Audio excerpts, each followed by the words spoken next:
Be ready. 5 seconds.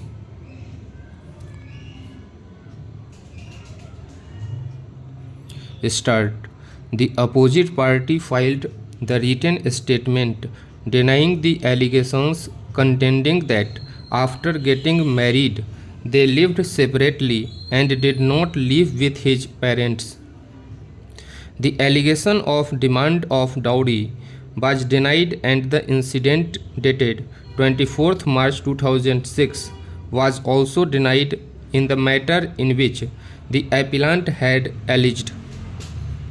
According to the opposite party, the appellant went to her parents' place during Holi festival, where she was pressurized not to go back to her husband's place, and when pressure was exerted, she consumed poison. The opposite party contended that when he was informed, he rushed and took the appellant to the hospital and got her admitted and took steps for her treatment. But after 2 days, the parents of the appellant took her away from the hospital while the opposite party had gone out to purchase medicines. In this regard, the opposite party sent a telegram to the SSP. It was also stated that during the course of mediation, the appellant's parents, in connivance with the police, forced the opposite party to consume poison at the police station, as a result of which he was hospitalized, and that the police lodged a first information report against him. It was also contended that the opposite party made efforts to bring the appellant back to his house, and when all the efforts failed, he filed an application under Section 9 of the Hindu Marriage Act for restitution of conjugal rights. As a counterblast, the appellant filed the suit for divorce under Section 13 of the Act.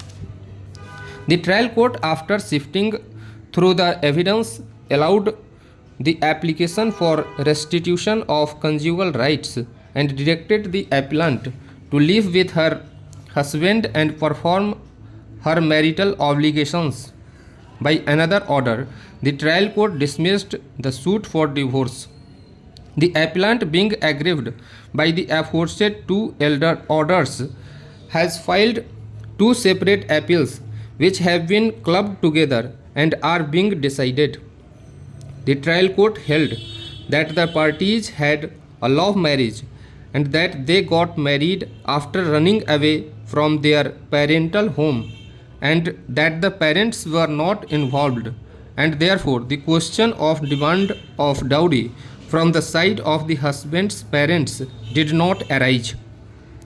The court below disbelieved the theory of dowry as raised by the appellant, contending that if the opposite party had raised a demand of dowry immediately after the marriage, in which case the marriage would not have been registered.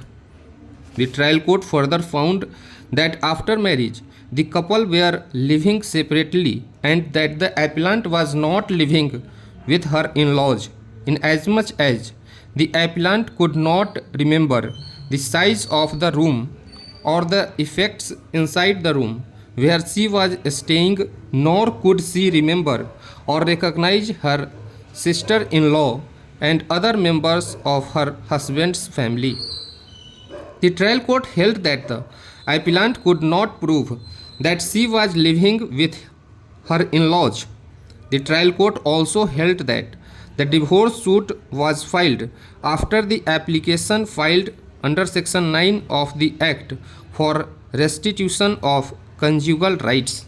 Stop.